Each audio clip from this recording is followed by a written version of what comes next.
नमस्कार। आर के त्यागी, Ghaziabad, Delhi, NCR.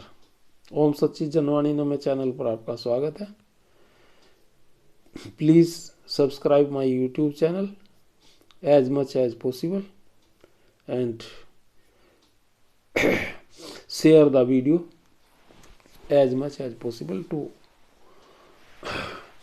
propagate and share our views, news and issues of retirees to all sections of society, all sections of political parties and all sections of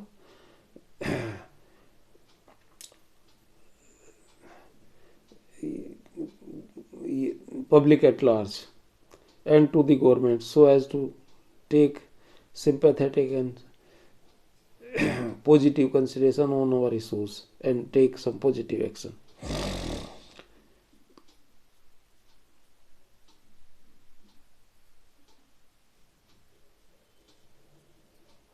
एक प्रदीप अरविंद राय हैं, Andhra bank के AGM हैं। उन्होंने एक बढ़िया मेरे पास भेजी है अपनी प्रतिक्रिया, ये मैं आपको सुना देता हूँ। इन्होंने ये जो आज वेंकट सलम की एक वीडियो घूम रही है ना, बहुत लंबा चौड़ी स्पीच है उसकी और बड़ा अपने आप में बता रहा है हमने ये करा हमने ये करा, उसके ऊपर उन्होंने लिखा है उसी को टैग करते हुए। बड़ी वो वीडियो काफ़ी घूम रही है। Very good speaker for this reason, holding general secretary post of AIBA from long time. He makes fool by his fluent speech. I am listening job security from long back. When management wants computerization, union opposes that, saying job cut. Not a single person was removed from bank on account of excess staff after computerization. Again, when government announced bank merger, again job security. What a joke. Again this gentleman saying job security. Wage revision benefit should goes to majority of staff, but these people creates a such thing that not goes to all. Like stagnation increments, benefits to only 10 to 15 people, gentlemen saying 1 year maternity leave if she delivers 3 children at a time. How many ladies will get benefit? ये तो बहुत rare case होता है पूरे हिंदुस्तान में, और bank employ में 2 एक केस होता होगा। ये उसे बेनिफिट वो बता रहे हैं कि हमने बड़ा अचीवमेंट किया। Leave bank is good, it must be welcome, but it should be given with due care, otherwise habituated person of taking leave will take benefit of this. Education allowance will give benefit to 40 to 50% 50% employees, because some are unmarried, some are without children, and many staff children completed education. Same thing to Lakshdeep allowance. Lakshadweep के लिए एक allowance, hard allowance बता रहे हैं वो। They are creating such thing that are without terminal benefits. In 11th BPS, COD1 demand was to merge special allowance to basic pay. Now this demand is out of date. Many people clapped when he said that we are going to switch DA on base year 2016 from 1960. This demand was from IBA side. He said that earlier bankers DA was increasing or decreasing when consumer price index changes to 4 points. Now you will get even decimal change. Majority clapped without understanding. See, if in 2016 DA changes 0.1 point, then we are changing to base year 1960 with this formula. Multiply changed figure with 2.88 into 4.93 into 4.63. If DA increase 0.1, then 0.1 into 2.88 into 4.93 into 4.63 is equal to 6.57. Earlier we were getting change of 4 point only. Now new rule, DA will increase if 0.1 movement on 2016 base or 6.57 on 1960 see the magic and clap again. I was also IBA member before promotion. AIBA AIBA member. AIBA was excellent, achieved many things, but now in wrong hand. Result is special loans, surrendering hospitalization schemes for retirees medical premium by retirees, not by bank, and that too much more in lakhs.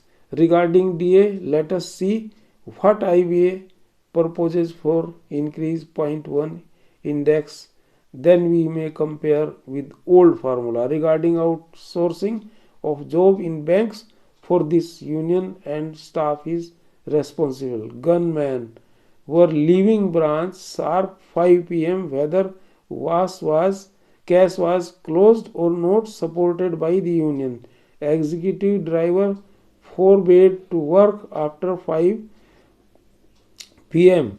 That is not possible. Result is whole class fourth job is given to labour contractor. तो ये इन्होंने बहुत बढ़िया इसकी मीमांसा करी है और बताया है. एक प्रतिक्रिया अपना JN शुक्ला जी ने भी भेजी है. उन्होंने अपनी बताया है इसके बारे में. इसके ऊपर नहीं है वो, लेकिन वो है pension funding A regulatory issue of banks. इसके बारे में उन्होंने कहा है pension funding is a regulatory issue of banks. जैसे कह रहे हैं ना कि भाई 1 लाख करोड़ चाहिए वगैरह वगैरह, इसके ऊपर इससे भी सुन लीजिए. In order to ensure the financial viability affordability of the bank pension funds so that there is no difficulty in paying the pensionary payments, it is mandatory under the pension regulation to conduct actuarial calculations of trust pensions funds on 31st March every year. The amount of inadequacy shows in pension funds in the actuarial report is made up by the concerned banks from their profit and loss account. This is their regulatory obligation. Only after fulfilling the regulatory obligation, banks finalize their balance sheets. Pension funds have nothing to do with the financial positions of the banks, that is profit and loss. Similarly, under the regulatory provisions of the RBI, banks have to make provision for NPAs in compliance with the accounting prudential norms, whether the banks are in profit or loss. The annual results of the banks are declared only after fulfilling such regulatory obligations. After this regulatory system in place and its compliance, there is no scope for debate about the adequacy or inadequacy of pension funds. Still, it is seen that a series of unnecessary debates around the fundings are continuing in social media. Funding is a matter neither of pensioner nor of unions. This is a matter for the banks, which is their job to manage. It is the owners of the banks to fulfill their regulatory obligations. Wage increase is not a regulatory provision under the ID Act. The old pay scales will remain in force until a new pay agreement is reached. The financial position and the affordability of the banks matter to some extent regarding pay revision, but maintaining pension relative to pay is a regulatory arrangement which was in place from the first day of pension implementation, and its provision is still there even today. Not doing pension revision is a violation of the regulatory provisions. Can banks raise the question of non-viability of funds for NPAs provisions? Why was it not raised? Because the provision of NPA is a regulatory requirement. Similarly, the question of funds cannot be raised regarding the pension updation because it's regulatory compulsion. It is the result of the bullying of the banks and the cowardice behavior of the unions that despite the pension of the pensioners of RBI updated till 31st October 2017, the pension of other bank pensioners are not being updated, and unions have been making excuses after excuses. Honorable Finance Minister has also described pension revision as a due of pensioners drawing the attention of bankers towards the contribution of the pensioners. She said in clear words that when pensioners were at work, they have played an important role in banking development. Now they cannot be left to their own devices. She openly talked about one rank, one pension implemented in defense and said that it should be same in the banks as it is in defense sector. Unions have been pushing back pension by wage revision. Unions made agreement to undercut pensionary benefits, which is their heinous crime. Pension is an important financial source of living after service, which has never been strengthened but has definitely been weakened by the making special allowances. No one knows how the bank unions, particularly AIBA, will wash away its stigma. The present leadership of AIBA has blackened the timeless struggle and achievement of the first generation of AIBA founders like Parwana, Prabhatkar, D.P. Chadda, Tarakeshwar, P.L. Shyal, P.N. Tiwari, N. Sampath, Grewal, Sudarshan, Menon, R.D. Tiwari, R.M. Saha, etc. And today they are shamelessly raising questions on the wisdom of the pensioners. ये J.N. Shukla ji ने लिखा है और बहुत सही लिखा है, मुझे अच्छा लगा तो मैंने आपको बताया। तो ये है कि गवर्नमेंट को जो प्रोविजंस हैं BEPR 1995 और MOU 1993 और स्मॉल कमेटी मीटिंग की जो मिनट्स हैं 1994 में जो हुई और 1997 में भी एक मीटिंग हुई थी IBO और UFBO के बीच में, जो कि स्ट्राइक की क्लॉज जो थी उसको डिलीट करने के लिए, जिसमें स्ट्राइक में उन्होंने कहा था कि सर्विस चल जाएगी। तो वहाँ उन्होंने इन सब में क्लियर कट लिखा कि भाई RBI के पैटर्न पर है ये पेंशन, सेंट्रल गवर्नमेंट की पेंशन रेगुलेशन जो है उनके आधार पर है, वो इनका मूल तत्व है।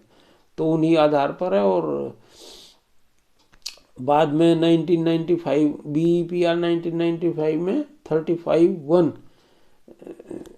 एक क्लोज थी जो 2000 अपेंडिक्स 1 और 2003 में वो अमेंड हुई थी और सभी के लिए की थी, वो सारे हैं उसमें। और मुंबई हाई कोर्ट में उन्होंने इस एफिडेविट दिया था मिनिस्ट्री ऑफ फाइनेंस के उच्च अधिकारियों ने, चीफ सेक्रेटरीज ने, कि भाई अगर हमें रिजर्व बैंक में देना पड़ा तो बाकी फाइनेंशियल इंस्टीट्यूशंस और नेशनल ये NBS जो नेशनलाइज बैंक है उनमें भी देना पड़ेगा। तो मुंबई हाई कोर्ट ने इसे नहीं माना था कि भाई, उन्होंने माना था कि भाई देना पड़ेगा तो दीजिए इनको जो भी है, उन्होंने उसको दरकिनार कर दिया था। तो जब उन्होंने पहले एफिडेविट दे रखा, स्वीकार कर रखा, तो फिर देने में क्या दिक्कत है। उसके बाद इन्होंने नेबार्ड में भी लागू किया और कोई प्रोविज़न ये कि इतना पैसा लगेगा उतना पैसा लगेगा, ये जो है पेंशनर्स का को देने से कोई मतलब नहीं है कि भाई उसको मतलब नहीं कि उन्हें बहका रहे हो तुम, ये तो तुम्हारी कॉन्ट्रैक्चुअल लायबिलिटी है और लेजिस्लेटरी स्टैट्यूटरी प्रोविजंस हैं उसमें उनको तुम जो है दरकिनार करना चाहते हो, तो ये गलत है, घोर निंदा के काबिल है। और हम गवर्नमेंट को भी कहते हैं और DFS को भी कहते हैं, IBA को भी कहते हैं, UFBU को भी कहते हैं और सभी लोगों को इस चीज़ के लिए कहते हैं। लगातार मेल वगैरह हम करते रहते हैं। तो ये था आज की बात। धन्यवाद साथियों, नमन, सल्यूट और क्रांतिकारी अभिवादन सभी रिटायरी साथियों को, सभी रिटायरी लीडर्स को और सभी बैंक पेंशनर एक्टिविस्टों को। सभी लोग संपन्न, स्वस्थ और प्रसन्न रहें, अपने स्वास्थ्य का ध्यान रखें, ठंड से बच के रहें, मंगल में रहें सपरिवार। जय भारत, भारत माता की जय, वंदे मातरम। जय सनातन समाज संस्कृति। ओम ब्रह्मा विष्णु महेश, ओम नमो नमः, ओम नमः शिवाय। R के त्यागी का जवाब। थैंक्स।